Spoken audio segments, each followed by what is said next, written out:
This may seem incredibly obvious towards some of you, but what I'm about to share with you could be grave news for any diehard Red Bull fans. Because the team, they're preparing for the worst possible outcome. But wait just 1 minute here. The way they're going about this is actually good and healthy and not toxic. I came across an article on Motorsport Week where Christian Horner spoke about an open relationship with Verstappen. And no, not in that kind of way. This is Christian Horner, not James Vowles, the dirty, dirty boy. This is to do with racing contracts, and this marked a shift for me, signalling that Red Bull has entered the early stages of a critical transitional period.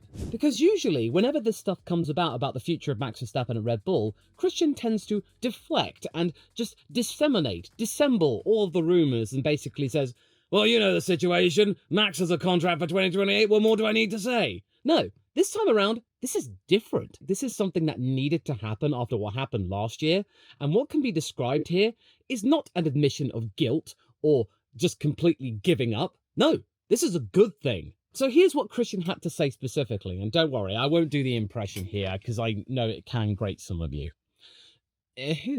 Max has a very open relationship with the team. Of course, you discuss things openly, as in any form of partnership. He's made very clear what his position is toward the team. And of course, you're always going to discuss things behind closed doors. That's normal operation. But what does that mean, Law, really? Well, by maybe going with the flow a little bit more. Perhaps trusting Max Verstappen's judgment. Maybe this is a change of tack that is very much needed to secure the future of himself and the team for the long term, and for life maybe after Max Verstappen, if this all proves to not still be enough to keep him for as long as the contract says. As well as maybe regaining some sense of clarity and focus, because you gotta admit, 12 months ago and throughout the entirety of the 2024 season, Red Bull very much lost their way. They just seemed odd, lost, aimless, cloudy, vague, all that stuff with Checo's contract extension clearly not working at all as intended. One of Christian Horner's biggest follies as the Red Bull team principal, in my honest opinion. And in the eyes of former Toro Rosso senior figure and one of its founders, Gerhard Berger, Red Bull lost their cheerful and direct style because of it, and became incredibly unclear and vague, and that the internal politics clouding their judgment would thusly frustrate audiences around the world. For anyone thinking that I'm about to tear into Red Bull and Christian Horner something new here, and that being really pessimistic about the team, you'd be sorely mistaken. What this has said has been something that Christian Horner has needed to admit to and just change his way of going about things in order to sustain the future of the team. This was important and I'm glad it happened. And as the old saying goes, by failing to prepare, you're preparing to fail. I recall the season of 2018. And even though Max Verstappen had won races in his first 2 years with Red Bull Racing, this was the peak of his chaotic arc in the sport. There was no guarantee that he would go on to become the all-time great he is today. Yes, I know Lewis fans will hate me for saying that, but the stats don't lie. Max, 60-plus victories, 4 world titles, that's right up there with Vettel and Prost, not far behind Fangio. But yeah, back in 2018, this was all speculation. He hadn't proved himself yet. So when the far more proven and established Daniel Ricciardo packed his bags for Renault, Red Bull's nemesis at the time, the team looked relatively rudderless. In an ideal world, Daniel would have stayed with Max and worked together with him for many years, and his presence, the Australians, would hopefully take the edge off Verstappen in the fullness of time so that he could become the team leader after Ricciardo retired. And you gotta admit, Daniel had a habit of doing that, and something I think Red Bull really clung to, his ability to be diplomatic with his teammate, as we saw with Yuki Tsunoda. I mean, 2024, we all expected it to be humdinger between Yuki and Daniel as to who would get the seat after Checo.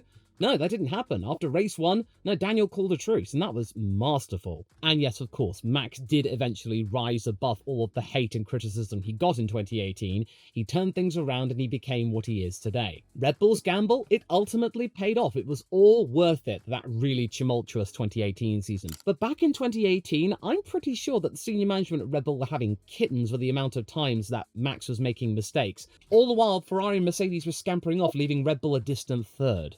Fast forward to 2025, Red Bull could easily find itself in a similar position if all the stories regarding the development of the RB21 are to be believed.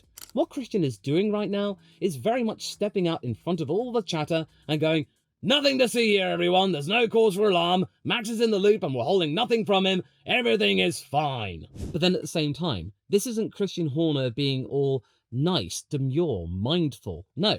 This is also a little bit of a power play to try and negate and counter all of the negative stuff that we've been hearing from the technical side of Red Bull, which has been discussing everything that is wrong with the RB21. Now, all the stuff that happened in 2024 will just repeat itself even louder in the following season. Tons of pundits and publications have had it in for Red Bull seemingly and wish to see their downfall. But even their own employees are saying that. And even though you could argue that the technical director of Red Bull Racing, Pierre Wache, is maybe sandbagging or downplaying the rhetoric regarding the RB21, when you compare it though to what's said by Adrian Newey, their departing technical overseer, you could see that maybe a pattern is forming. Because according to Newey, as the RB19 was being wrapped up and the RB20 was coming online, the technical team were beginning to struggle, whilst also not worrying about said struggles that much on the belief that, oh, yeah, Max could handle it. And that's the crux of the matter, and why Max Verstappen got so frustrated throughout 2024. Everyone in the entire team was counting on him alone to pick up all of the pieces, because you've got to admit, all the stuff in 2023 are saying, well, oh, Max could win the Constructors' Championship by himself. I think maybe Red Bull themselves, all of the staff, bought into that hype and thought, yeah, Max can do all the heavy lifting. He's more than happy to. He's a racing driver. If we just let him do his thing, he can just completely write off any of the technical failings of ours and just cruise to victory. Yeah? Well, yeah. You also have to include the fact that the other drivers and teams were really bad. This over-reliance not only backfired hard in 2024, allowing their rivals to catch up, but also fast-tracked Checo's decline and ultimate exit from the sport, as well as being one of the key factors in Newey's own exit. Because right now, going into 2025, the only things you're hearing from Pierre Wache are comments that make me think he's got plenty of egg on his face. As said right here, this is incredibly downbeat. I have no confidence for 2025, right out of the gate. The others are very fast, or are there. It will be a fight that will last all next year. This is rather due to the fact that others did a bad job in certain periods. McLaren started late this season. We have to improve because the others are very fast. We must make a car that is decent on several types of circuits. Improve in speed and slow corners. It is something that we have to evaluate. We have to find a rear wing that is better than the one we have. It's not an easy task either, but I think it is clear that it is something that we will study. If you have confidence in this business, you are dead. You have to work hard, and all the team members have to work hard. Everyone is working hard. So, yeah, you can tell that he and his team probably got a major bollocking from the senior management at Red Bull Racing. They're having to work harder than they were the last 2 years. All without the oversight of Adrian Newey, and quite frankly, this is total karma. They deserve this. They should have taken precautions after Sergio Perez first flagged his own worries of the RB19 around about the 2023 Spanish Grand Prix, but yet again, Red Bull downplayed it, including Horner, since Max was doing just fine and would go on to break the record for the most consecutive wins in a single stint, which they already had courtesy of Sebastian Vettel a decade ago. And that's the crux of the matter. Something that has afflicted Red Bull in a way, this sense of arrogance, since they secured the double in 2022. Ever since that first season and Ferrari imploded when Leclerc's championship campaign imploded at Paul Ricard, Red Bull have been coasting, making the most of the fact that Red Bull had the best pieces in their puzzle and they could rely on them constantly without too much worry, whilst all the other teams had either missing pieces or the pieces that they had weren't as good quality as they could have had, or they ended up completely falling apart over the course of a whole season. That or they went in completely the wrong places. The team led by Horner had a huge advantage and could take their foot off the accelerator for a good long while. But that arrogance ultimately became their undoing, and after their tumultuous 2024 campaign on many fronts, the team has most likely had a massive wake-up call, as well as having consumed multiple humble pies. And the arrogance that Pierre Wache and his team had in leaning heavily on their star driver to make up for their own shortcomings has been laid to bare by the results seen in the second half of last year. What's been made perfectly clear is that the Red Bull of the last 3 seasons is completely and utterly unsustainable at this point. The team needs to press the reset button, which goes as far as the team kit for 2025. And even though I personally don't like it because the white Red Bull font on dark blue looks a little bit cheap to me, This is a different shift in terms of design, so don't be surprised if the Red Bull livery of 2025 looks slightly different to reflect this stylistic change. It's my held belief that Red Bull is in the process of reinventing itself for the better, and much faster than they originally planned. All of this I expected to have gone down in the next few years. No, what we're seeing is this happening right now. Maybe a slightly more demure, realistic and pragmatic Red Bull racing, maybe still harking back to the days of being playful, cheerful, eccentric, what have you, but maybe nowhere near as shouting from the rooftops, "Oh, we're the best! Oh, we're going to destroy everybody! We're going to give it a go for the championship!" No, they're just going to try and survive, because 2025, either it's going to be the most disappointing season in years, or the most fantastic season in years, with how open it could possibly be. Or Max Verstappen could walk it, because now Red Bull are taking him seriously. Who knows? But this level of uncertainty, oh, it's exciting. And also, I think Christian Horner will be far more open and transparent with the media, because him being vague and defensive and actually sort of confrontational in some circumstances when Checo wasn't doing very well, that wasn't working. So really, being upfront like he says with the open relationship he has with Max, that's good. That's working. We need more of that. But if you're expecting them to be more forgiving with their junior drivers, well, you can forget that. Because I think that part of them will still be ruthless as ever because, well, Helmut Marko exists. However, the Formula One team will most likely go into next year with a far more grounded outlook as to their championship chances, as well as their technical development. There won't be that initial cushion the team and Verstappen had last year, where their early season domination was enough to provide a buffer between themselves and the competition when they caught up and actually overtook them. At least in terms of the driver's title. Because you don't need me to tell you that all of the things that we've been hearing in the media about the RB21 are that of them having issues in low-speed corners and that their top speed isn't as great, when once they had a fantastic DRS advantage, that's no longer the case. And also, the operating window it has where the car is in its sweet spot and it can work brilliantly right at the front is really tiny, much smaller than it used to be. Now, I know that many of you will probably be saying, oh, how can we trust Red Bull? They could be lying. They could be like Mercedes back in the day and just pretending to be all down on their luck, and then suddenly Max will dominate 2025 again. Yeah, I expect him to be coming out roaring out of the gate, for sure. But one thing is perfectly honestly clear, is that Max will no longer be asked to do all the heavy lifting, because I don't think he will put up with that. Not at all. Because throughout all of these discussions, I think Max has told them, and actually he said some of this publicly, that, hey, I can't do all of this. You need to actually put up your end of the bargain, or else I might reconsider my options. So do I feel sorry for Red Bull after having gone through this for 2 seasons? No. They quite frankly deserve this. All this hubris has come back to bite them. And thankfully, they are actually learning something from this, which might stand them in good stead for 2026. And it also actually defends all of the stuff Christian Horner has been saying by him downplaying and being realistic about the Red Bull Powertrains initiative with Ford. You don't hear him shouting from the rooftops that, oh, they're the best. All you hear from them really is that, oh, we think we're hitting our targets. I think we'll do okay. It'll take a while to build up, but, who knows?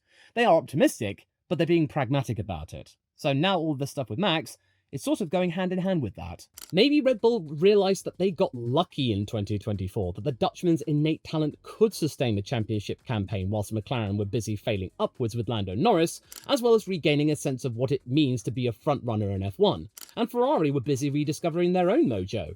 And based on Horner's comments, it marks a tonal shift, in that Red Bull will be more receptive to the worries of their drivers, unlike the past 2 seasons. As I could imagine that Verstappen would not and should not be expected to bear the brunt of that responsibility of winning for the team. Because ultimately, Formula One is a team sport. No matter what people say, it takes the right combination of team, driver and car, especially when there are multiple candidates from multiple teams that can easily take that mantle from the chosen favourite. And for any Red Bull fans out there, I think they might be really happy at this news, that maybe the stuff that they were going through in 2024 might be over. And sure, they might not be shouting from the rooftops that they're the best team going into 2025, but at least they've no longer got their head in the sand and they're realising the mistakes that they've made, and they are seeking to turn things around from multiple angles, not just with Max Verstappen. They're more aware of the challenges going into this year and next year, that in 2026 it will be critical to get right if they wish to retain any hope of keeping their Nordster through 2028. Because at this point, I feel like Max Verstappen has a contract akin to Lance Stroll's in that it's as long as a piece of string. Verstappen holds the scissors, unlike Papa Stroll at Aston Martin. Max can cut ties with Red Bull whenever he likes, and Horner knows this, and his latest move suggests a shift in strategy, ensuring that when Max does leave, Red Bull won't be left scrambling. Because you could argue that when Daniel abandoned them at the end of 2018, it took the team 3 seasons to try and steady all of the disruption that was caused with the Australian leaving them, with the signing of Sergio Perez and him remaining Max's teammate for the next 4 years, whilst the Red Bull Junior team caught back up again, and now there might be potentially a steady flow of juniors that could then filter into the junior team and then maybe make themselves candidates for the senior team should Max go. Everything's now corrected itself, unless Red Bull decide to go back against it and rush somebody in up, kind of like what they did with Liam Lawson. And speaking of Liam Lawson, this could also explain why at the same time, the Red Bull team principal has been very quick to shore up the speculation regarding the Kiwi's future as Max's teammate and his role. And whilst Helmut Marko has been blunt with his expectations of Lawson to be within 3/10 or so of Verstappen, whilst also not getting involved with the technical development of the car, just basically sit in that seat and shut up, Christian Horner has been demonstrating an understanding of Liam's position. Because you've only got to look at the headlines. Christian Horner's saying point blank that being Max Verstappen's teammate is the hardest job in F1. By saying that out loud for all people to see, it's making it perfectly clear that even if Liam Lawson does struggle in 2025, he will not be dropped in 2025 if Christian can help it. The only way he might be dropped is if he is really bad, as in not scoring points on a regular basis bad. Say what you will about Checo, at least he was scoring some points. This degree of support is very much the team principal attempting to stave off punters who are expecting and maybe praying for Liam not to survive at Red Bull, and that the team would revert to type, sending him packing back to VCARB within 10 races or something, like Pierre Gasly experienced in 2019. No. I personally don't think Liam's seat is in danger, this year at least. Now, of course, I've mentioned this in a couple of other videos that maybe Lawson's management team have got Red Bull over a barrel. All of the stuff I've said about Marko agreeing a clause that if they don't use Liam by 2025, he can look elsewhere, so therefore they had no choice but to hire him. And now maybe they're calling the Lawson management team's bluff by saying, okay, if you want to have him so much at Red Bull, here you go. But no.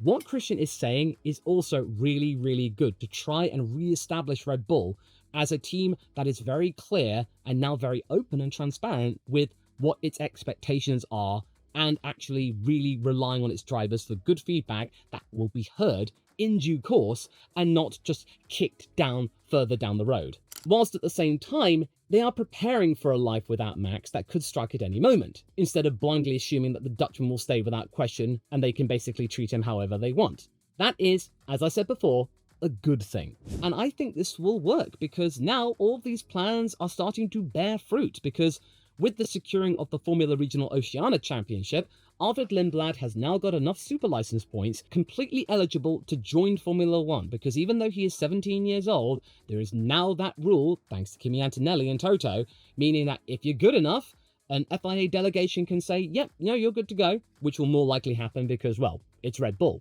and they trust him. So therefore, Lindblad does have a good chance of maybe getting into Formula 1 in 2026, or even in 2025 should Isaac Hadjar really not hack it up against Yuki Tsunoda. Or if Red Bull decide to be really nasty toward Honda, they drop Yuki Tsunoda. I mean, I really don't expect that to happen, but yeah, this is Red Bull. And if the rumours are to be believed, Arvid could be afforded 6 free practice 1 sessions, akin to what Oliver Behrman got at Haas, most likely in both the RB21 and the VCARB 02, to get as much of a feel of an F1 car as possible, meaning he could be the future of Red Bull, in case Liam isn't. And even though Red Bull's incoming car may not match last year's performance, I personally think that the team itself now is far stronger than it was 12 months ago.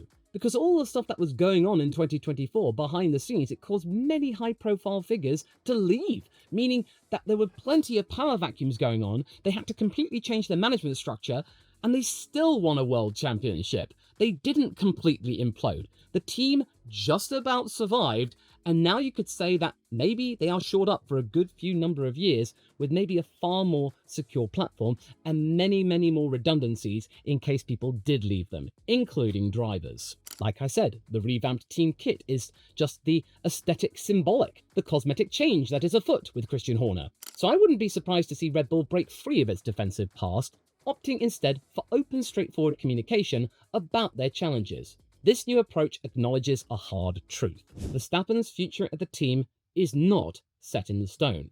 By them admitting this is half the battle won. Because Red Bull is prepared for Max to come in with the scissors and just completely cut it right in front of their faces, and they need to have contingency plans, which I believe they are formulating right now, and therefore being much more direct and feeling more relaxed and confident enough to say to the media, yeah, we're open with Max, we know how it is, it's absolutely fine, we're working with him, yeah, and, things could easily change, but for now we would like to think that things are working out, and Max is being heard, because I could easily imagine that if Max continued to have his voices not being heard and the technical team not taking him seriously, either there would be calls for some of that technical team to be fired, or Max would fire himself. And for some, it may seem like a bold move to be this open and frank and honest about their struggles, and some may even say it's counterintuitive, and it may make Red Bull out to be looking like they're weak and ineffective in giving Max Verstappen that 5th world title.